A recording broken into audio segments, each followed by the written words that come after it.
It's it's fine now. Fine. Okay, guys, then I will record this from here. So you change your Zoom name to your name and the company name, and make sure every time you start a Zoom name, it's there. You always have a Zoom with your client on a laptop, because that makes you look way different than each and every other agent in Dubai who's having it on the phone between the lunches with the camera off. You always have to be with a headset and microphone, guys. I'm using the simple one. This is a microphone here. Just make sure that the way you sound is acceptable, because if your voice going to be disturbed, whatever you're going to say, even the best information, not going to be heard by the client. You're going to be trying to get away from this. This is like the glass scratching sound. You always check that the light is into your face. Again, guys, do you see the difference? This is the window. If I'm going to be sitting like this, I cannot see myself, but I believe it is. If I'm going to be sitting like this, do you see the difference? I want to be able to have an illusion of me being present with the client in one room, because we have to create familiarity. This is how the trust is created. Islam, you raised the hand. I'm here to answer your question. Yes, it's only one question. The last Zoom meeting from 2 days. Someone is near to you. It's a little bit. Someone from the team is near to you. Yeah. Yes, it's okay now. Yeah, it's better. Yeah, I tried Zoom meeting with the client from England. We are talking and trying to record the Zoom meeting, but he feel like he's uncomfortable with the phone because okay, Islam, I cannot hear you properly. So, really, I cannot. Can you just send your question in the box, and I will read it from there. Possible? Okay, wait, I will. I think now you can hear me well. Oh, now yeah. The voice is yeah. Yes. It's okay. Congratulations. Yeah. No, it's like changing the mic from the laptop to the. Yeah, I got it. Yeah. Yeah. When I try to record the Zoom meeting, I ask the client before I record the Zoom meeting, but I feel he's uncomfortable. You tell me why you need to record the Zoom meeting. What's the purpose? Okay. We are talking. Yeah. So I tell it's okay, no problem. I don't. So it's okay, but I don't know how to ask him or how to ask for recording, and he's feeling uncomfortable. Thank you for this question, Islam. Can you maybe remind us what exactly have you said to the client when you were talking about you want to record the meeting, how you phrase it? Yeah, it was the second Zoom meeting, and I asked him, hello, please, can we record the Zoom meeting for some purpose of training or something like this? He told me, why? I asked him like this, wait, I need to record the meeting because of the purpose of training. He tell me why. We are talking. So he start asking. So I already closed the discussion. So no problem. Then I did. That's fine. Yeah. Guys, you will never ask, Islam, I want to mute you. You never ask things from the client which are not beneficial for the client. So he doesn't care about your training and like whatever purposes. When we are calling to the bank, though, there's, can I record it to training quality control purposes? And we say yes, because we're kind of already accustomed that this is what they do, regardless if they're going to ask us a sensitive information after that, right? But we know all of this recorded, so just in case, we need to come back.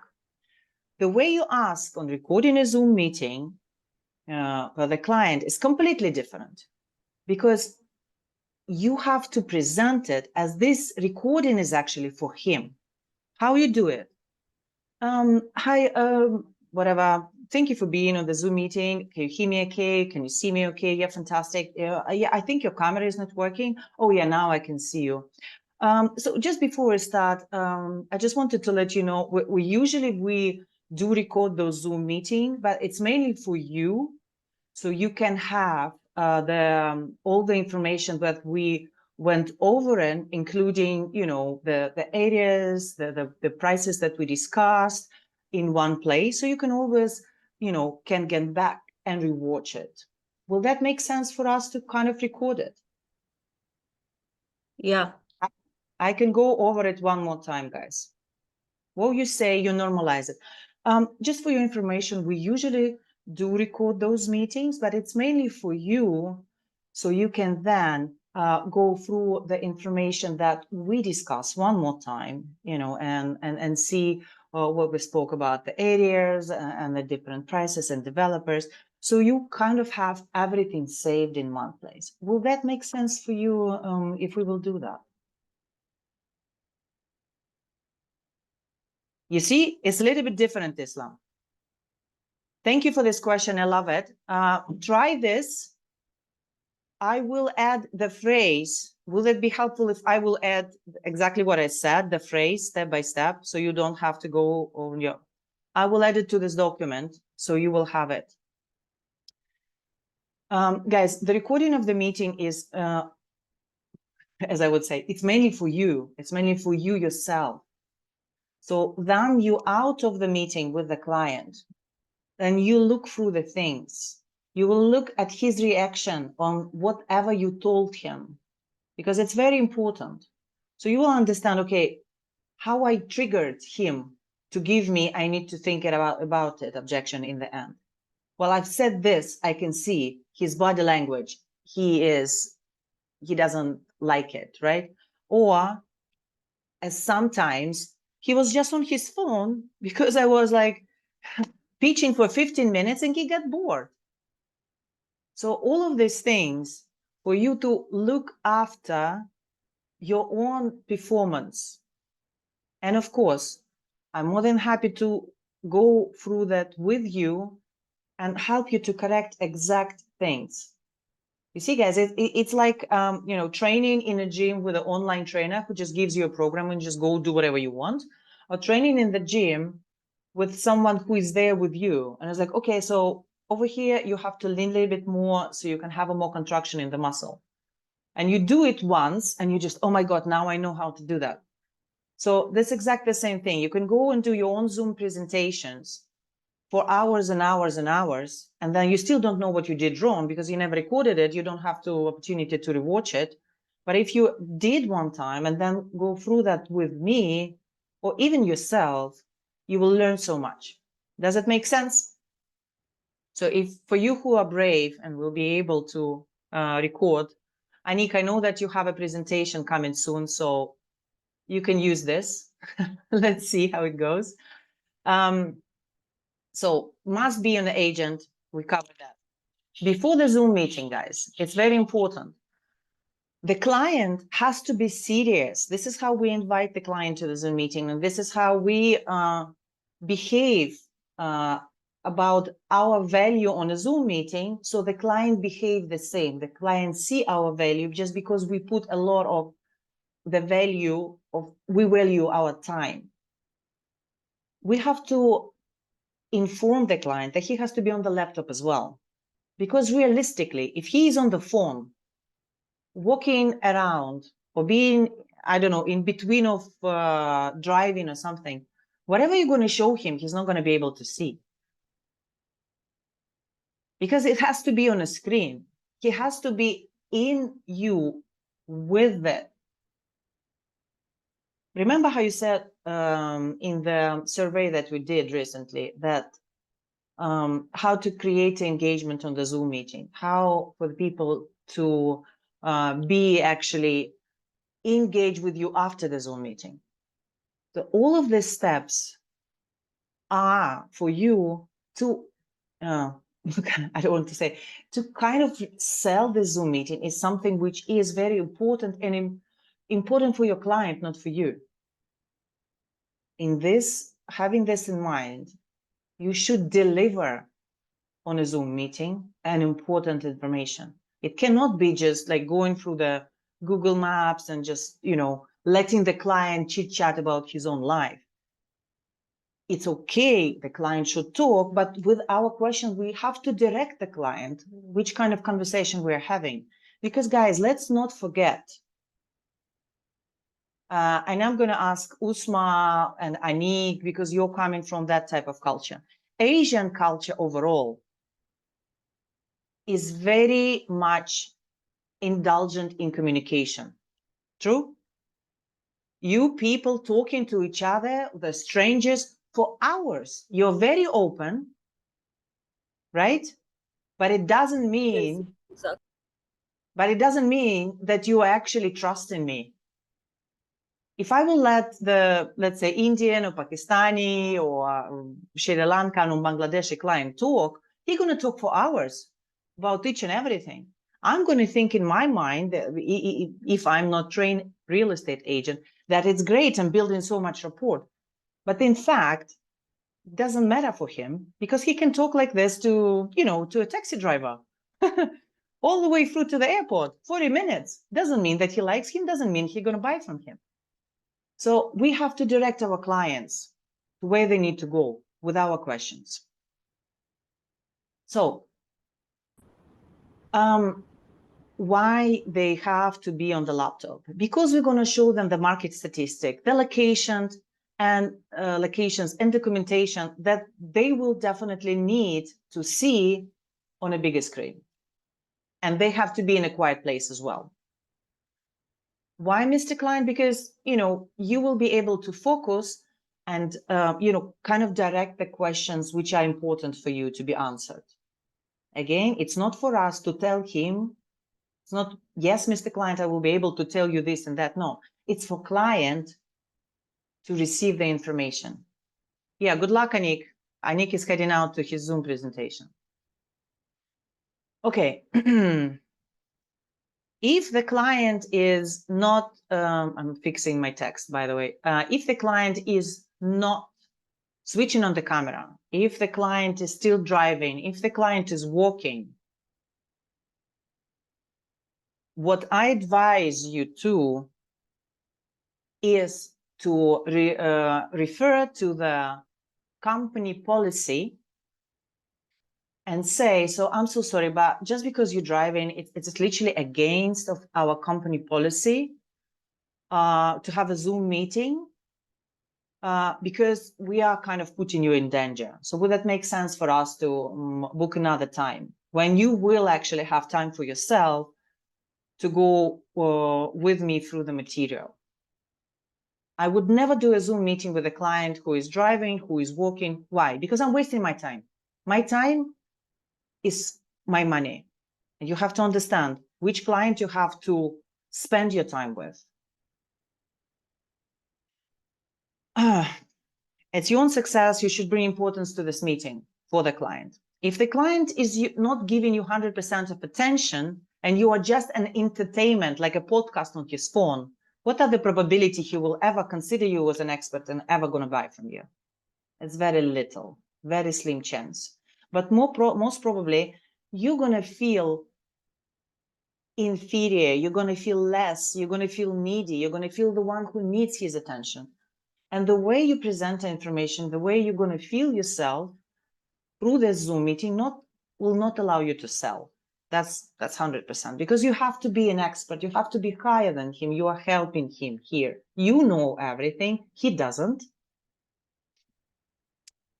The client camera should be on for many reasons, guys. The same way as I'm asking you to put the camera on here, because otherwise I don't even know if you're actually looking, or you just, chit-chatting with your buddy, or even went to the kitchen to get yourself a new cup of coffee.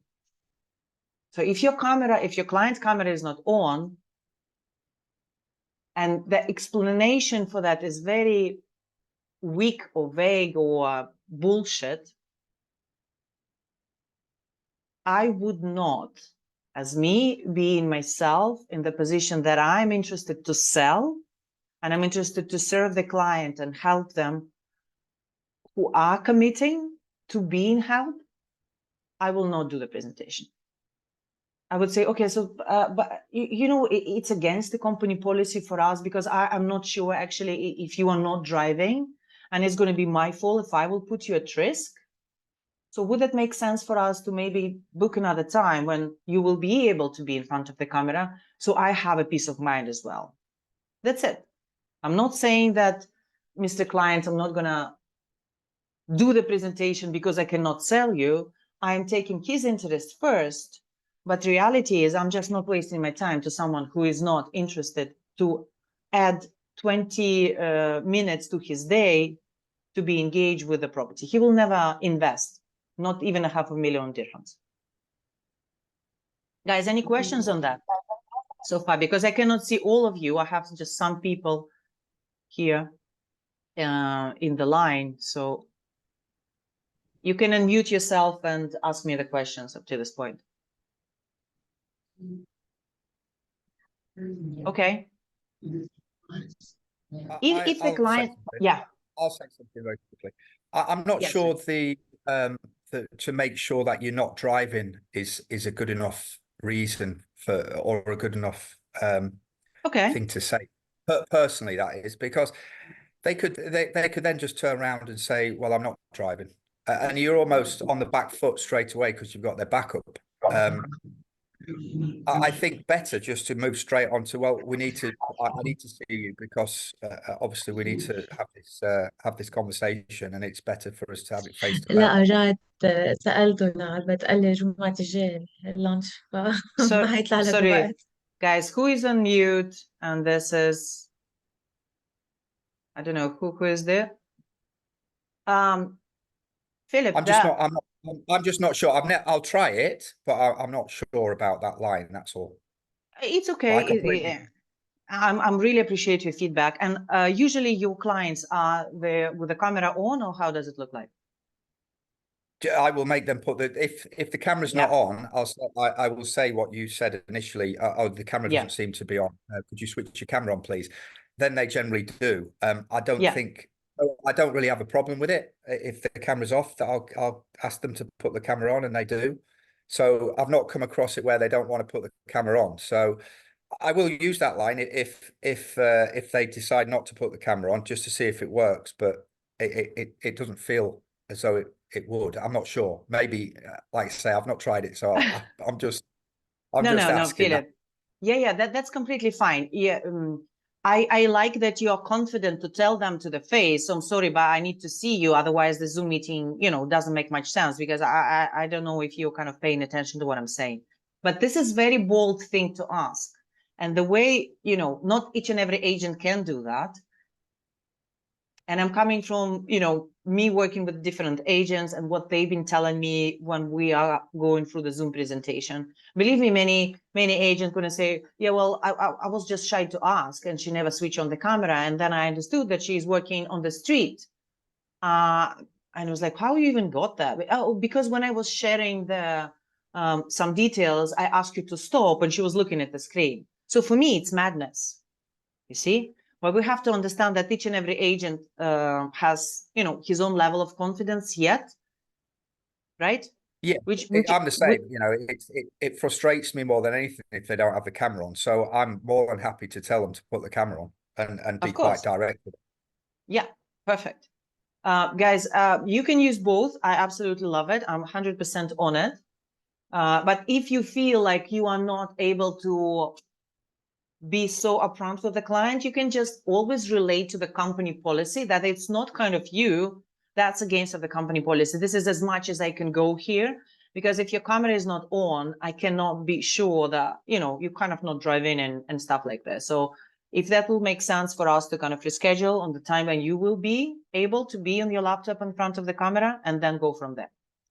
So there could be cases, that's why I put it here, that there is a particular reason they want to be on a camera, as if as a Muslim woman or someone doesn't want to be seen. My question is to you guys, if you're having a Zoom meeting with a Muslim woman, is she a decision maker? And what the hell are you doing with a Muslim woman alone being on a Zoom? So most probably you're just wasting your time as well, because she has to be with a husband or with someone who's going to help her with the decision. However, there always can be like a special cases, but I want you to think through. If the person is not switching on the camera, what is the thing behind it? What he's hiding? Maybe he's sitting, I don't know, in a shed, in some tent. He doesn't have any money anyway. I'm so sorry, ladies. It could be a different type of behavior behind the closed camera when you are there presenting as well. And I would say, as a lady, I want to protect myself, like we are seeing each other. So this is kind of like our company policy. Does that make sense? But just by saying this, guys, you're bringing your status up. Just by saying this, you're not taking any bullshit, and you are allowed to do so. Because if client commoditize you at this point, he's not going to buy from you. You're going to end up chasing them and being always on a kind of a lower range. Okay, first Zoom. We have a couple of, well, 12 minutes, because I know you, Amr's team has meeting after that. So the first Zoom, guys, and we are talking in generic terms with someone that the client is been in Dubai a couple of times or never been in Dubai. This is his first time investment. So I want you to be a little bit more smart on what to say to which clients. And I will go a little bit down through the structure. However, some of those points can still be used with the clients who've been several times in Dubai. It doesn't matter, because they haven't seen Dubai from the investor perspective properly yet. That's why you're here. That's why you're helping them. So your goal on the Zoom is to bring the client's emotions up. So for him to realize the differences between the real estate in his country, because most probably there is a comparison with his country or any other country, cosmopolitan city, New York, Paris. And depending on what you found about this client during the discovery stage, which is before the Zoom, you're gonna use a different comparison, right? Because you have to use the exact client words. You have to refer to the, let's say, concerns that the client already gave you, or to his experience that you discovered, or his experience to invest in other countries or investing in Dubai. Method. That's why I put it as a method. Guys, here on this Zoom, because there are so many of us, I cannot use it in full. But when you are just one-on-one with the client, make sure you do not talk straight more than 3 minutes. Cut your pitch over the 3 minutes, and engage the client with the question. This is checking for connection questions. This is how I say, to make sure that the client is actually listening, to make sure that the client is understanding, and you are kind of giving him what he expected to receive. Have you heard about this before? Do you see how that works? Do you see how this is going to impact your earnings? Do you see how this is impacting the economy? So we have to kind of pull him in with us. So he's sleeping there, listening to like, oh, just going on the phone or just pretending, just doing something. We have to stop it, because when he engages, when he needs to respond, his brain starts working on a different level. And after he responded to you, his brain is more attentive for some time to whatever you're going to say, because he knows now that you're going to ask the question, guys. Do you see how that works? This is all how we condition from the school. If we know that the teacher is not asking us any questions, we're basically doing stuff. But if we know that teacher once in a time, just jumping in and popcorning the questions to a random people, I'm just going to be sitting like this because I'm afraid that I'm going to be next. Does that make sense to you? Do you see how this is benefiting you? Any questions on that so far? Before you start to look deeper into this opportunity, what was your overall impression about Dubai real estate market? This is, I'm going to ask him at some point of me being let's say 5-7 minutes within my pitch. Before you start looking into it more, what was your overall impression of Dubai and Middle East overall? Depending if you're talking to European client or you're talking to a client from GCC region, right? Because in this case, we have to take the Middle East as well. Because what you find out probably so far, talking to the clients from Europe or from Australia, that they think that we're here still kind of riding camels and Ferraris. This is what we do. There is still very, very much kind kind of stigma view on the Arab world, as what we say. Any questions from this? Okay, moving forward. Materials to use. Google Maps.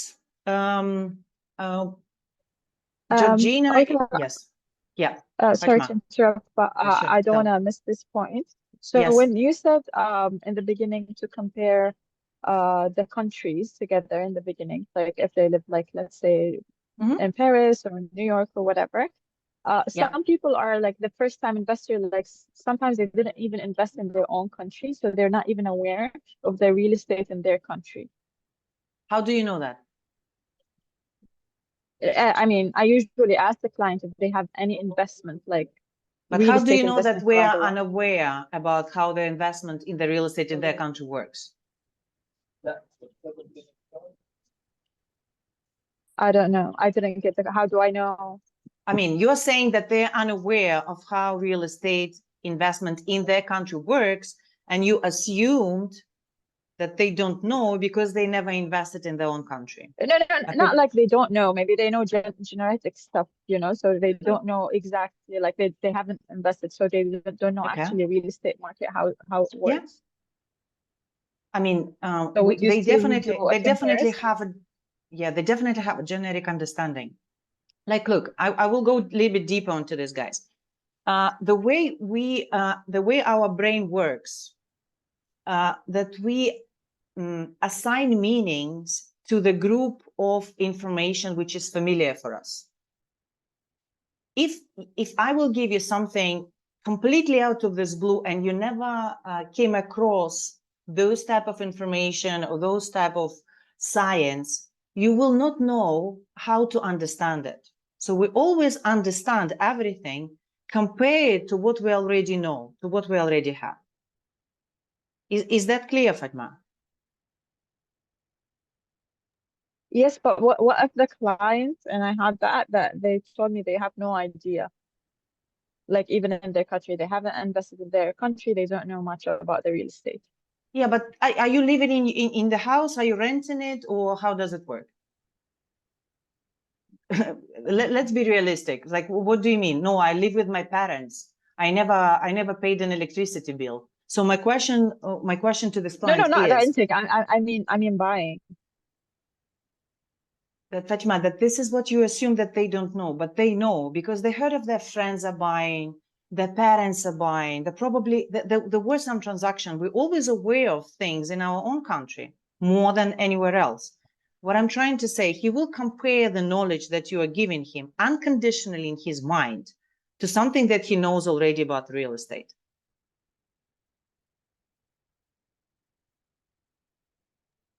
All right, thank you. I know it's if I never invested, it doesn't mean that I don't know how to invest in real estate. You see? No, I'm not saying that. I'm saying obviously they would know like genetic information about, Fantastic. you know, like their home country, but they wouldn't know the, you know, like the prices wise and stuff. Yeah, they will hear. They will know the prices approximately. Of course they will. Otherwise, you have to be deaf and blind because it's all over the news.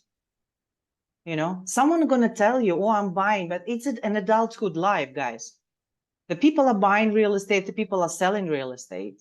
You will definitely know something. Let's be realistic. Even if you don't know, if you never purchase a car, do you know the approximate price of the car? Yeah, probably you do. Like an average, like a simple car, like Toyota Yaris. You probably have an understanding, oh, it should be with this range. Okay? Even if you never purchase a car, you know that.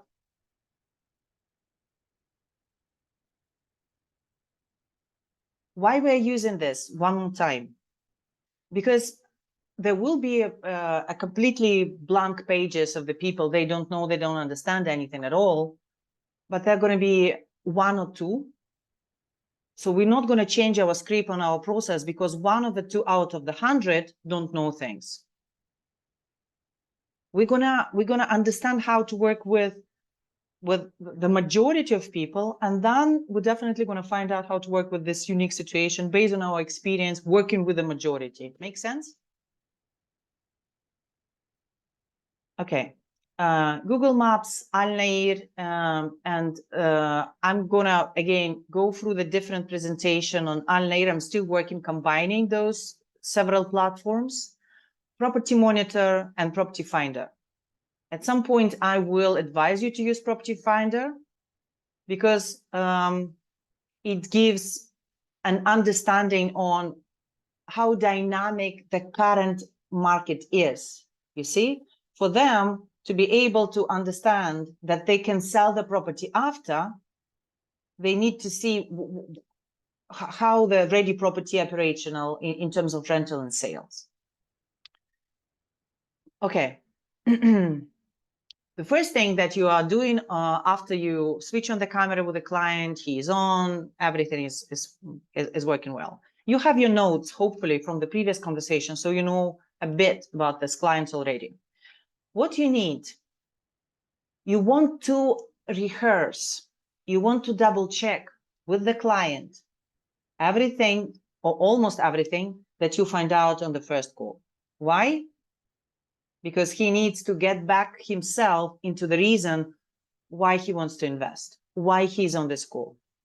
So the way you can do it is just to ask a couple of questions. You mentioned that that will be your first investment, but besides money making, what's the main reason you are looking into Dubai market now? This is before presentation. This is before everything. I need to put him back into result-based thinking. I need him to start thinking again what he wants to achieve with Dubai real estate. Since our last conversation, have you seen anything, so let's say, attracted your attention? Because, guys, even if it's been one day, he might be talking to a different agent and he completely flipped. He's now thinking about different things. So sometimes we think, oh, I qualified this client already a week ago, but this is not something rigid. It can change, it can evolve. He maybe got a Zoom call with someone who twisted him in a completely different area. And you have to know that before you start your presentation. I agree with on that. Then, guys, for him to be maximum engaged with what you're going to give him. I love this question so far, and I'm always doing it myself whenever I'm coming into demo of my training or second stage of my process, my own sales process. So what are the main takeaways or questions you wanted to kind of clear up for yourselves so we can focus on what is important for you on this call? He's going to give you A, B, C, what he wants to achieve. And this is the thing that you're going to be used then later in your pitch, showing the areas. You remember how you said that you wanted to understand a little bit more about the pricing? So how it works is that the price in this area is around this number, the price in this area is around this number. So I'm connecting what he wanted with what I'm giving. In this way, he feels that I am talking about him. This generates the trust, and he feels understood by me. He doesn't feel like someone is pitching his pitch. He feels like I'm giving him what he wants. Whatever he's going to say, for example, oh, I just need to understand the prices, blah, blah, blah. Okay, yeah, that's definitely we're going to. And is there a reason behind you're going to want to understand the prices a little bit more? I'm again digging into the question, oh, just because my budget is this. There is a reason he's asking these questions. There is no just like, oh, I just want to know that. There is a reason to ask the questions. And we better know it in the beginning of the presentation. And then you transition to your map pitch, map presentation. To make sure we'll cover all of the basics for you, I'll just give you like a short tour around Dubai. I know you've been there so far, but we're going to look at like more like an investor perspective. Yeah, are you with me on that? And you going into the map. We don't have much time, guys, now, so I'm just briefly going to go through the steps. On the next call, I want to play this presentation with you, showing the map, showing the different things, so you will see how it flows. When I'm going through the map, I'm asking him, what do you recognize? You see, I'm consistently engaging him. Oh, have you been here? Have you been to Marina? Have you been to downtown? Which areas you visited? Do you have an idea how actually Dubai starts to develop? I will show you the area which you've probably been in or familiar with, but with like a perspective of different timings. I put a quick thing for you guys. We're going to work on, let me find it. We're going to work on how to share it better. I'm going to share my screen again. Can you see that? Yes, yeah. We can see it. Fantastic, Malahi. What is this, guys? Who can recognize the area? Dubai Marina. Marina. And Marina. Dubai Marina, right. So the first picture, which is the one I'm clicking it, which year do you think it is? 2010. Well, it's actually 2008. So this year, what is this year? What do you think? 2002. Huh? A crisis. Crisis. Why do you think it's crisis? The economical crisis in the world. Why do you think it's a crisis? Why? No. You're saying what this year indicates. So oh, no, I'm not indicates. No. Which year is this? Well, even economic crisis. Okay. What is happening? Do you recognize this construction? This is JBR. Have you been in JBR on the beach? That's definitely where every tourist is going. Okay, so what is right behind JBR? What is this big construction? Marina Mall. Marina Mall, fantastic. You know, so even 2008, even the crisis, it looks like lots of going on over here, by the way. Okay, so which year do you think it is? This one. This was around 2007. No, I cannot see well. This is opposite to okay, so which year do you think is this? Guys, it doesn't matter what you say. I'm playing around with him. I'm playing around with him. You see what I'm doing? Is he engaged now? Yeah. Is the client engaged? Is it better than me just pitching? Yeah. So my question is to you, Mr. Client, like, what do you think the timings, how many years pass from this picture up to this?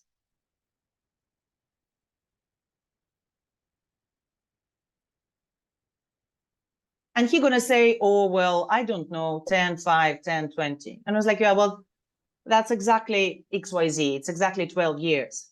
And I know the answer about my own country, but do you think anything like this in terms of the development, in terms of construction, in terms of creation and man-made marina and building all of these high-rise buildings will be possible in your country in 15 years?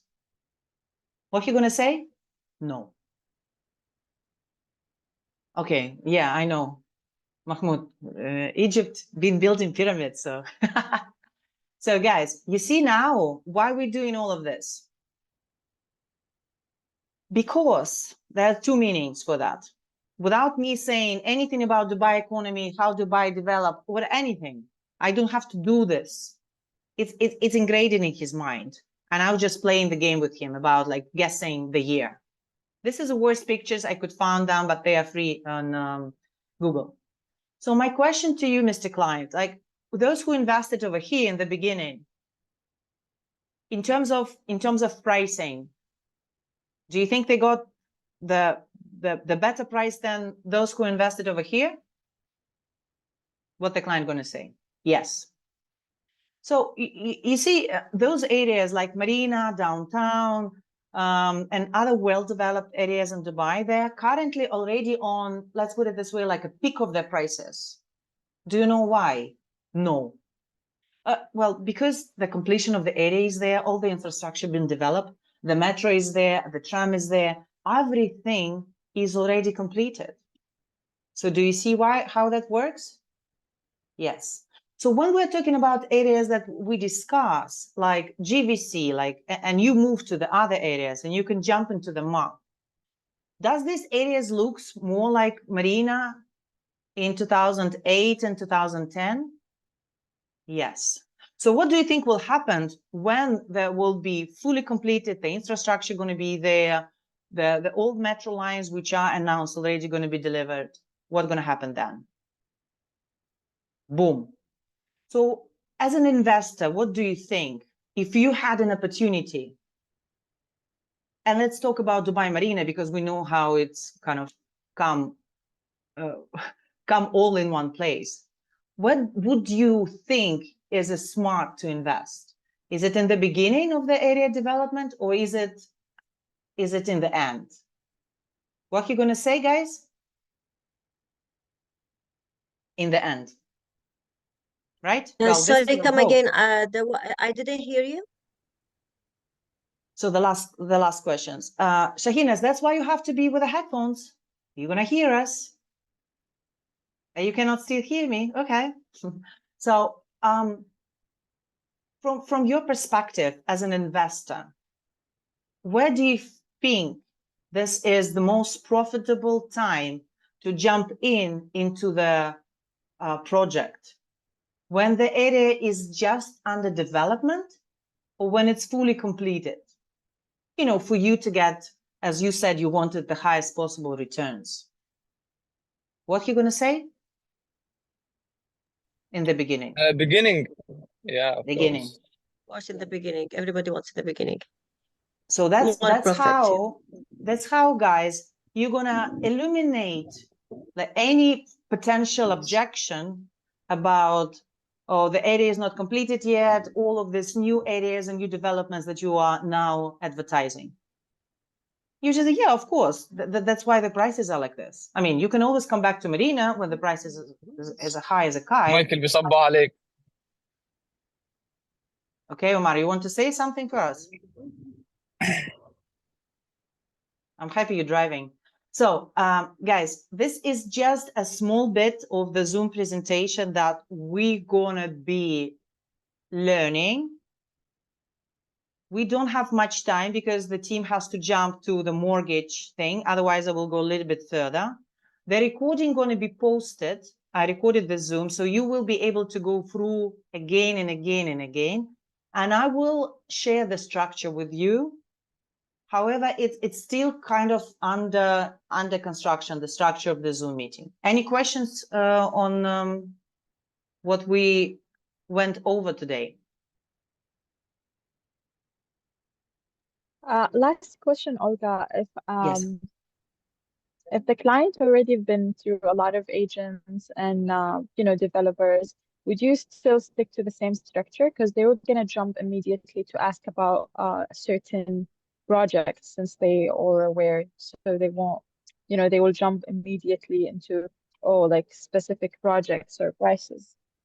Well, it depends. This presentation that we're building is for the first-time investors. And if the client is jumping into, oh, yeah, I want to talk about this project, I want to talk about that project. And it's like, yeah, definitely, we're going to go over all of that. I just wanted you to see a little bit the kind of economical background of how Dubai is developed and the main reason you're going to be able to make money. Will you be open to spend a little bit more time on that?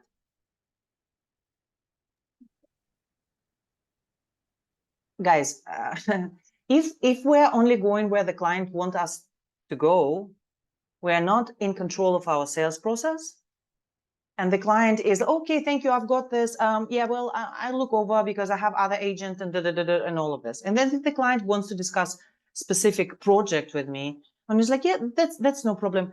Have you already settled for that project? Is this a project you're thinking of buying? You're going to say, yeah. And why do you think it's the right project for you? Just to have a better understanding. Well, let him sell the project himself. Well, I don't know. I mean, look, what we do here in Ray White, we just make sure that you are actually on a right project. So you not end up spending money just because some agent want to have a higher commission. But you buying what actually going to give you the highest return. So saying that, are you open to look into kind of how the Dubai market being developed, so you will understand which project actually gonna bring you more money? Yes. Guys, I heard someone, if you need to jump off, you can jump off. I just want to finish with one thing. I have someone reach out to me on LinkedIn, if I'm not advertising myself as any real estate agent, but people are contacting me from once in a while. And he was asking, oh, I'm just looking to investment property and I just want to kind of buy things. And I was like, yeah, okay. But ask him, what attracted your attention? Why you send me a request? He told, oh, I just looking to buy a property. I was like, okay, well, will it make sense to kind of have a quick Zoom call just to see if what I do will actually help you? The next message he sent me, yeah, but for your information, I'm dealing with like other agents. Do you want to know what I responded? I said, yeah, of course you do. This is exactly what I would do if I would be in your position. And I'm not actually sure that I can help you. What I do, I just need to kind of take care of your interest, because you might end up buying the project just because some agent going to have a higher commission rather than you gonna have, and he wanted like, he didn't say the capital appreciation, rather than you having a capital appreciation. But if you're open to that, this is my number. He texted me on WhatsApp in 1 minute after this. I could say, oh no, but I have this and I have that and I'm the best agent, or I have 9 years of experience. No, I don't care. He wants me now, not the other way around. Yes, questions? Olga, the same experience I got on LinkedIn, not now, 2 years back in Pakistan. The guy sent me message on my LinkedIn and he was looking for the property. I didn't say anything. I just sent the number, my number, and I asked him, when you get free, just give me a quick call. So I will so I will get idea what you are looking actually. And I got his call after next day, and that call was 2 hours. And from the next day, he bought 3 shops from me after 3 days. So yes, I got the same experience what you got on the LinkedIn. So it's work actually. Cool, guys. So any questions regarding the presentation? Cool. I need one action. What out of what we discuss you will implement on your next Zoom call with a client? Sandra, Nassif, unmute yourself. What you're going to implement?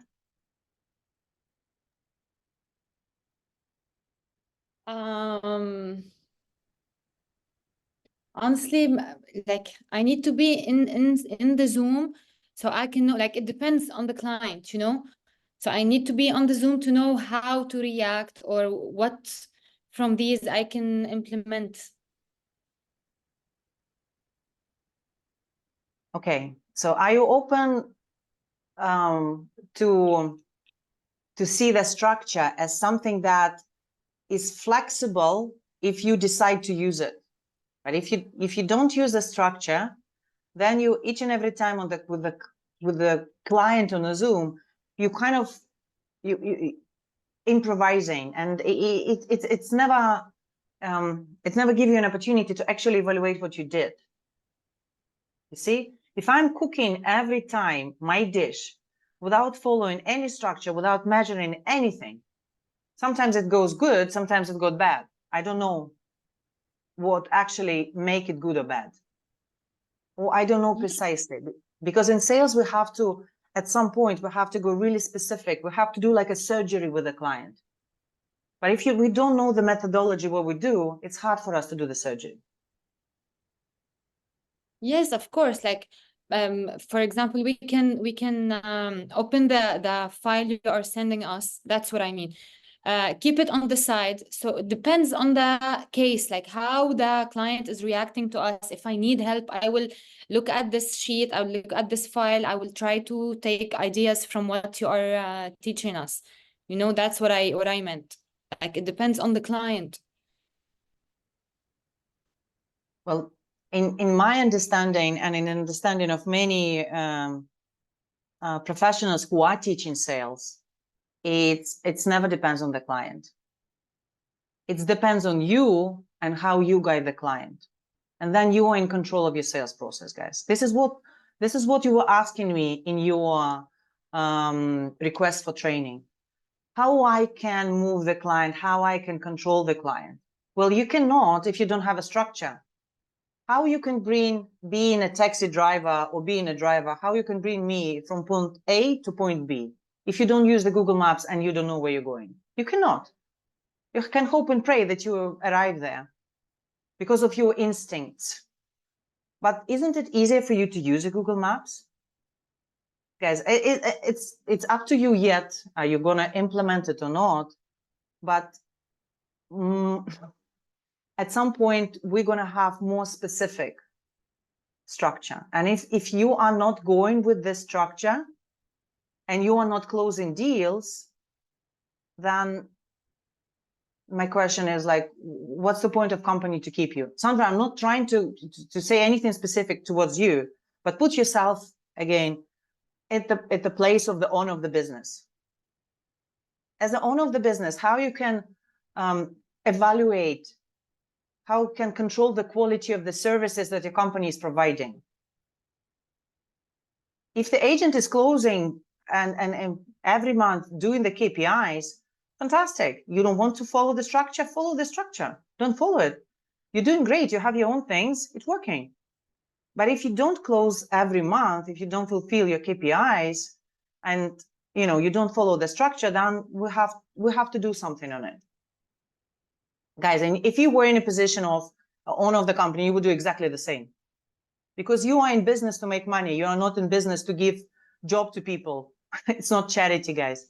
Because if the company is not going to make money, we're not going to be able to give you a job. We're not going to be able to give you leads. Make sense? Yeah. Can I have a question? Yes, of course. Yeah, okay.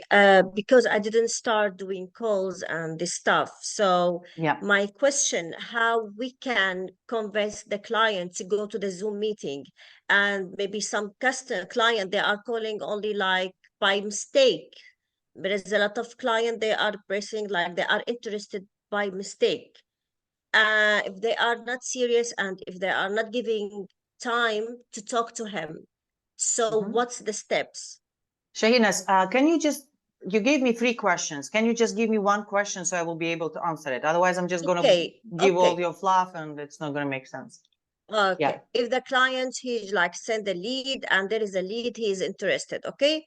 Then I call him and he said like, okay, I'm from Rewrite, like you have interest in this project and I'm here like to help you, for example.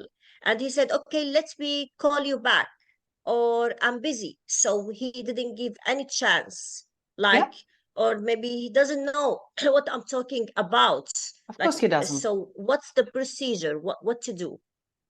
Shahinas, you're only new and we've been dealing with this for 3-4 months. So I've been training on that. The main thing is we are triggering with what we're saying the client to say, I'm not interested. If we are assumptive and we are saying, or you wanting to invest in this project, then the client is going to immediately protect himself because he has 15 other annoying agents calling and trying to kind of butter him into buying stuff. So that's why we are on our first call, we're saying, this is just Olga from Rewrite. Is this name? Yeah, it looks like you ask us to call you back, possibly looking will help investing in XYZ project. Have you, by the way, have you found what you're looking for, or were you still looking? When you say it in that way, there is no chance for him to answer, I'm not interested. You see, that's not fit in. But if you're going to ask him, are you looking to invest in a project XYZ? You're going to say, I'm not interested. Simple as that. And you have to understand specifically, if you are going to call from your age leads, are you still, have you found what you're looking for? Are you still looking? This is the first thing you have to ask, because you have to qualify them. If the person pressed by mistake and he never wanted to buy real estate in Dubai, unfortunately, I don't have a magic touch to convert him to someone who will buy. Yes. If you are engaging in a presentation, in your first call script, you're going through qualification stage, and I was given it specifically in terms of how to book a Zoom meeting when we are helping the client to find the gaps in his knowledge or understanding. So he feels, after we ask him the question, that actually the Zoom meeting is what he needs. And the way we do it is very simple. Yeah, I know you told me you've been to Dubai / never been to Dubai / living in Dubai. Doesn't matter. But in terms of investment, you know, in terms of you having a trip to Dubai as an investor, how confident do you feel, you know, going through different market statistics and areas description, that you now will be able to kind of make a choice and choose the project which will give you the highest possible return? So I'm questioning his ability to make a choice. So I'm kind of helping him to see that what he knows is not good enough. But I need him to tell me, oh, well, I know stuff. Yeah, I understand. I'm not questioning that. You've been in the area. But, you know, it's the same as you're coming to a new country, and there's a little bit more when you are trying to put like 1 or 2 million dirhams into the property, then you're just, you know, hope and pray. So are you open to book a little bit more time together so I can walk you through what the actual market looks like in terms of the statistics of the sales and rental transaction, so you with your own eyes will understand which area is better for you? Will that make sense? What are you going to say? I'm not interested. And guys, this is a qualification process. This is a funnel. Those who are not interested, we are not addressing him. You have enough leads. If you don't have leads, you can be like Usma and start calling age leads, and you're going to find people there as well. Shahinas, did I answer your question? There is no way to turn people who are clicked by mistake into buyers, but to ask them the question. There is many people like they don't know. They are saying this because they want to be protected from salespeople. Yeah. This is the same way you are doing things. Oh, I never did it, or I never clicked, because you don't want even to go into someone proving you and pushing you to buy. Mariana, yes. You raise the hand. Yeah, cool. Yes.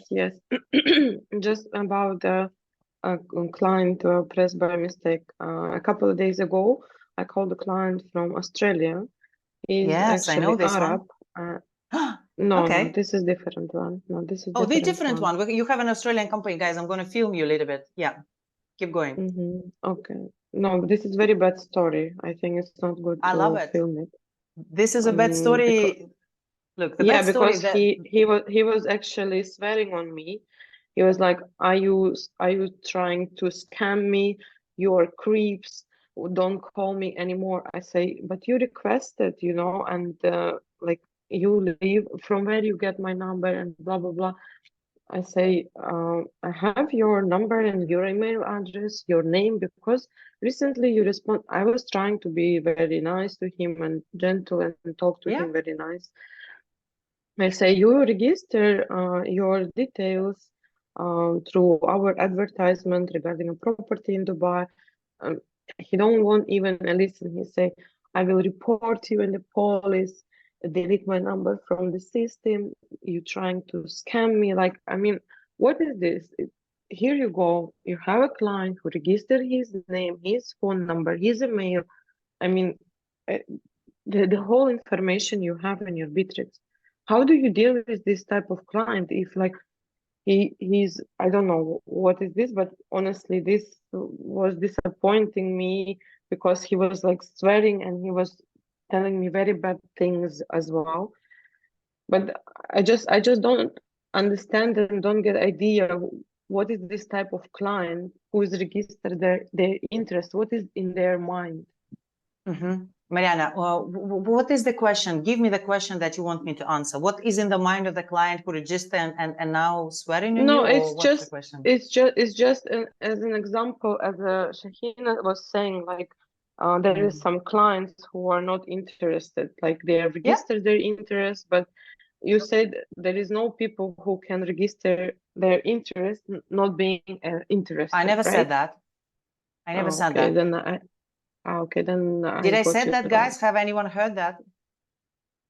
With the way I will respond to Mariana. First of all, I'm so sorry that you experienced that. I'm sure that makes you stronger. And I will give you an advice, and to all of you guys, if you have this aggressive client, how to kind of put him down a little bit in his aggression. So the way Ray White at some point started to generate leads is I became a lead for Ray White. Shadi became a lead for Ray White. So that was a fault in the system. Then they grabbing the details of the client, right? The Philip was trying to sell me something. So that might be a case with that particular guy. He might not be completely wrong, you know. That has to be less triggers for the Bittrex to grab it as a client, I would say. So that can be just a mechanical, technical fault. But if the client is starting like, oh, what is this? And blah, blah, blah. What you do, instead of joining him with, oh, what you did. No. You say just one thing. I'm so sorry. I did mean to offend you. Exactly this. Oh, I'm so sorry. I did mean to offend you. I say that. With this tone of, and what he said? He was continuing. You are creeps. Like, can you give it to me? Can you give it to me? Give me your tone, because the tone is the king here. Can you give it to me? Yeah, I say, I'm so sorry. I didn't mean to offend you, but you see, guys, he said, like, from where you, Mariana, can you be with me? And I want to be all the judges. Everyone can unmute yourself and give an understanding. There is a different tone of the voice. There is a tone of the voice which is kind of I would not say like a passive aggressive, but kind of overprotecting yourself. And there is a tone of the voice which is neutral. It's just like, well, basically means I don't care. Well, what I'm trying to simulate is the voice that I don't care. Oh, I'm so sorry. I didn't mean to offend you. Mariana, go again, you. I'm so sorry. I didn't mean to offend you. But now your voice is a little bit different. Yeah, this is what exactly how I was Mariana, talking to him. Look, I do understand that might not work, but when you are coming calm and when you are saying the things which not giving him an indication that he actually triggered you, that most of the people are going to go down. It's nothing against of you being wrong with that client. It's just kind of the going forward advice. First of all, Olga, if in his mind already that you are scammer, doesn't matter which tonality you're gonna use and how many times you're gonna say sorry, or like. I never said you to say sorry. It's just I didn't mean to offend you. This is a different can thing. I interrupt in here? So, because I face a lot of these clients, and sometimes some people actually register with their name as a brink. Like, I don't know, like a family member would take like some, like their brother, their husband like name or number, and then they register them. And some people even do it as brink. So sometimes the client is right, or the person who's you're calling is right. So what I usually do, I just say, apologies, I understand your frustration. Maybe someone else register with your name. I'll make sure to remove you from their list, and have a good day. I'll make it short. Absolutely. That's another way. But Mariana, is nothing against a few. We cannot fix the client, you see? It doesn't matter. He had a bad day. He lost hundreds of millions of dollars. His wife cheated on him with, I don't know, the stepson. I have no idea what had happened. Definitely something bad for the client to kind of start up like this on you. Or maybe you are number 25 who called him. Maybe, who knows? But I say, definitely don't worry. I will remove your number and your details from the system. Don't worry, we're not gonna disturb you anymore. Have a good day. This is what I finished my call, and this is how I deal with this type of client. But just yeah, it's the fact there is some type of leads like this. Guys, there are those type of people all over, everywhere you go. They're on the road, they're driving, they're in the elevator closing the door on your face.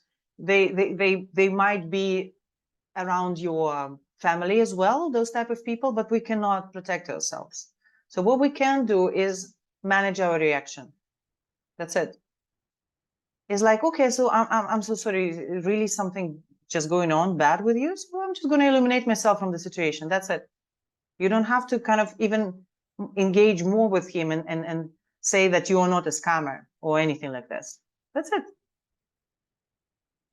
Mariana, you are very persistent if you desire to convert each and every client, and you think if you are not kind of moving all of them, and that means that something is wrong. But this is how it is. There are going to be 10% of people who are going to be swear on us. We cannot change it, regardlessly. So we just mark it, okay, this one, move forward. Any other questions, guys? One last question related to the structure for today. So it's not a question actually. It's just that I use a similar structure. I used to use similar structure, and this is really helpful. The one that you just shared, it's amazing. But sometimes there's clients who are really chatty, and that they will go, and I have a problem in directing them back. You know, they're chatty, so I try not to interrupt. And sometimes I can, because I'm a bit passionate, so sometimes I would come up a bit more aggressive. Okay. So I try not to do that. So how to bring them back from like being like, you know, chatty and getting out of to bring them to the structure. Because every time like I try a structure, some clients will be so chatty and they'll try to, you know, shift away. So that's a problem I'm facing. Okay, very good. So what I just did, guys, saying, okay, and what does it mean for you? Oh, this sounds out of my mouth, what I'm doing, they have a name. They call verbal cues. When someone is listening to you and giving you those sounds, oh, that makes sense. And how did I, okay. It gives you, as person who is talking, an indication that someone like me is really listening to what you say, right? Because I'm engaging, I'm saying kind of different ways. Okay, and if you use, but this is the next level of the sales skills, guys. That's why I've never even spoke about this. Khadira, I can see your hands up. I will again. But if you feel that the client is really going on with whatever he said, you can start using this verbal cues, because while you're using the verbal cues, it gives you an opportunity to interrupt the client because you're already saying something rather than you are just sitting and waiting. Well, he gonna think. So whenever he has a stop or he has a pause, it was like, okay, and help me understand. Previously you said, and you directed him to whatever you want to direct him. That's why you're not cutting him off. You're kind of following him with your verbal cues. I can send you the list of the verbal cues that you can use. So you're not going to sound, okay, makes sense. I understand. I have like 9 of different ones. And then whatever he had a break, you are asking him a question which directs you back to where you want to go. And we definitely get back to that. But when you said that blah, blah, blah, is there any reason you kind of bring this up? Was that the answer to your question? Yeah, it's very helpful. And one more thing also about the time management in the first Zoom call, because it tends to be very, very long. Very long. And I try to do more time management and I try to shrink it because in order to form a connection, you don't need that long. I just want to do it as short as possible and then move on to the actual details of, you know, like Dubai rules and then like projects areas, whatever. I mean, not projects in the first meeting, but just general. So what would you say like the ideal time for the first Zoom? Would it be an hour? I would say, guys, you don't have a paid Zoom. Who has a paid Zoom? You can raise your hand. Hadir, you can still keep your hand. Who has a paid Zoom? None. I don't. Okay, guys. So how does it look like? You are jumping off the Zoom and you send in the link again to the client. Yes. Well, yes. So put yourself on the client's shoes. You are professional selling things in Dubai through the Zoom, and you don't have a paid Zoom. But anyone who is trying to do a business meeting with me and doesn't have a paid Zoom, for me, it's just like, wow, that's it. I was like, what's wrong with that? It's 150 dirhams, guys, or it's $150 per year. So the person doesn't have $150 to add on. So is he a professional? My question. So if you don't have a paid Zoom, to make sure that the person on the other side will not understand that your reputation is a little bit disturbed with you being, I would say as it should be, guys. It's a very small group, as you being cheap. Why don't people just use Teams? I'm a little bit confused. Teams, you can go for as long as you want. I just use Teams, and you get longer than 40 minutes. You can go on as long as you want. It's very easy to use, similar to Zoom. So or Google Meeting, they also have. There is. I know that there are restrictions with that. There are restrictions with that. Sometimes they're not really working with some clients. This is the feedback I have from other agents, guys. But the easy way for you to kind of pay for your Zoom once, come on, companies paying for your phone, companies giving you laptop, which was not the case when I was doing real estate. I never paid for my phone or gave me any laptop. It was a screen in the office. Okay, so good luck, go there and you have a screen, but everything else is yours. So Fatima, if you're not timing yourself or not recording yourself, at least you don't want to ask client to do the Zoom recording, but put your phone down and record yourself. Then you listen. Why are you wasting so much time? And understand how to cut this. Okay, but do you have I have to listen to your Zoom call to give you. No, guys, it's just I'm not gonna do magic. Just I don't know what I have to fix. To do that. I'm not asking you to do that. I mean, what do you think the ideal time should be? That's my question. Not I don't think that usually tend in the first Zoom, it's like an hour and a half, 2 hours, usually 2 hours, unfortunately, which is a lot. If I'm doing every individual client first Zoom meeting, it tends to be a longer one, just because I'm trying to build a connection, especially with the people who's dealing with a lot of agents and realtors. I'm trying to get them more have a relationship or more attached to my style of you know, that I show I care about the actual client and know more about the client. So there are the structure, guys. On any sales call, which is not a one call close, meaning you're not closing on this call. You're not getting client details on this call. It should not be more than 1 hour. But if you are longer with it, try to, and you are not comfortable yourself because the client is exhausted. He might not jump on the next Zoom with you because you gave him everything. What are you going to be talking next? Like, seriously, what's going to be the next call about? I mean, I would say that how I would cut myself. I would say, yeah, look, good first call. I have to jump on another meeting. Will that help us if we will book another call? But I will really go through the. It's like that's what I did in my last one. Yeah. I told him literally like, oh, I have another Zoom call right now, so I gotta jump in really quick. Let's wrap this up and let's schedule a Zoom meeting so I can you know, like give you the projects that we talked about or like in the areas that we talked about. That's yeah. But again, just a verbalage correction.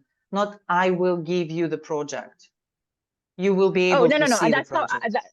That's what I'm telling you. I don't even say exactly what I told you. Yeah, guys, but look, about the verbal cues, about the way we speak, we have to start using it in our normal life. We have to start, okay, tell me more about that with people aside of work. Then it's going to become natural for us to interrupt people and to jump in and to direct them.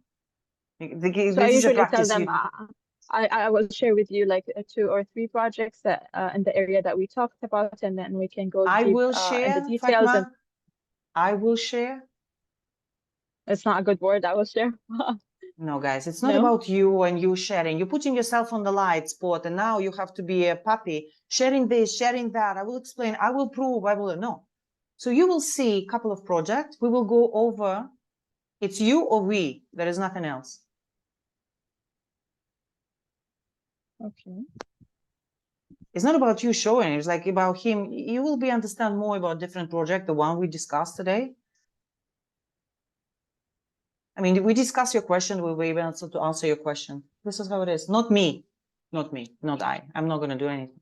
We're going to be together. We are collaborative. Selling is collaborative. We are one team. Cool. Thank you. Hadir? Thank you, Olga. I believe what we are doing with you and your cooperation with us in the training for the last sessions and for the coming, it's only to implement a structure or to implement a process. It's not if someone he close one deal after 4, 5, 6 months, this process, it will skip a time to make a deal every month, to make 2 deals every month, instead to make a deal every quarter, 2 deals a year. Instead of these numbers, we're going to increase the producers, like 10 deals, 15 deals, which is fair enough to any agent is working in this industry nowadays.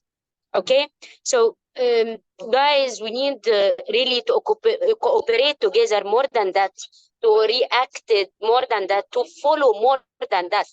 If you have your own procedure, even myself, I'm keep learning. I keep cooperate with all of you. I'm good to listen. I'm open to listen also from Olga, from everyone. We need to be here to cooperate, to make a coordination for something, create that's each one success story and each one what he's facing. But make sure Olga, she's not here to make miracles. Olga, she's not here to give you like something to just close the training. You will close your deal. Olga cooperate with you, with us, with her experience to put the best of her experience, and she put all her efforts from her deep heart, which is I can feel it, I can see it, I can touch it, to make each one success. So there is no, we are not here to discuss that what we have to do to close the deal. We discuss procedures to skip more time, to produce more. For example, if you have a client, he's doing this, he's doing that, he's the one, he leads you, she's trying to say what Sandra, she was mentioned. Yes, we need to implement the process. Yes, you need to follow process. Because again, if you produce 2-3 deals in 6 months, you need to produce more. Use another procedures and just say to yourself, yes, I use another way and I succeed to reach, or I have some objection, or still I'm facing some a hard result or whatever. But we don't need to talk or repeat ourselves every time with Olga with the same objections, and you are not implementing anything. How many she's saying in the beginning of the Zoom just to open the camera. Still, some of you is not open the camera. It's not still some of you don't have some respect even to this training.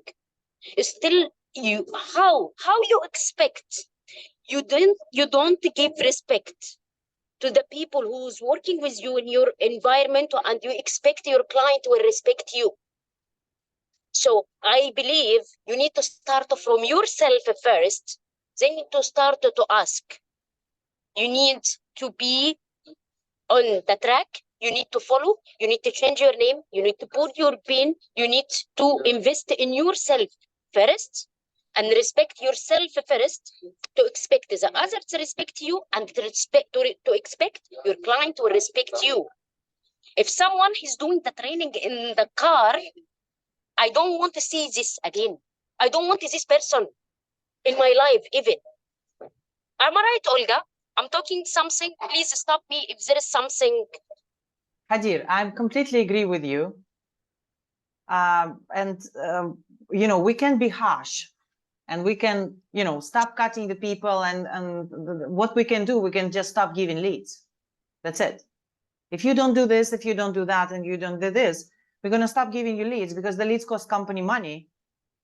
We can give it to the people who are following the structure and who are closing instead of you.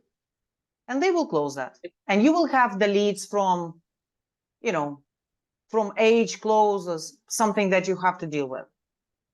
Guys, but we want to increase your awareness, and we are in collaboration with you here. And I understand that someone can be driving and someone can be commuting from here to there. But again,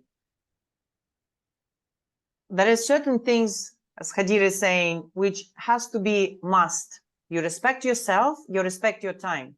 And if you don't think that this training is providing you an opportunity to increase your sales, and you don't treat it as a brain surgery when everything is off and you're just there on the training, it's just because one simple reason, because Ray White is giving you way too much, right? And if you know, and if we will find out that whatever, you know, the management is trying to support you and give you too much, and you're not taking this, the easy way is to start taking things from you, so you will feel how is it to be without training, to be without leads, to be without manager support. There are many companies over there which are not providing any training. There are many companies over there where managers are not with you on Zoom, or using or letting you use their computer to do a Zoom with the clients. So guys, let's respect ourselves first. Thank you, Hadir, for that. Yeah, let's close the session. I will post the recording. I'm now implementing a little bit more, and I'm creating the platform that all of the recordings and all of the things going to be in place. It's going to take me maybe 1 more week to do that, and then I'm going to share it with you. But so far, it's going to be posted in the group as soon as this is going to be converted, because it takes some time to convert the recording. Last questions, guys. All good. Cool. You can. Thank you, Hadir, and thank you, Olga. Sorry, but would you be sharing the? I know you said it's under development, the files. Would you be sharing them in the link? That would be a link. Now I will put it on YouTube because it's easier for you all to access the YouTube. I will put this recording the in. Files. The files is going to be in the link. Yes, guys. The file is going to be in the link.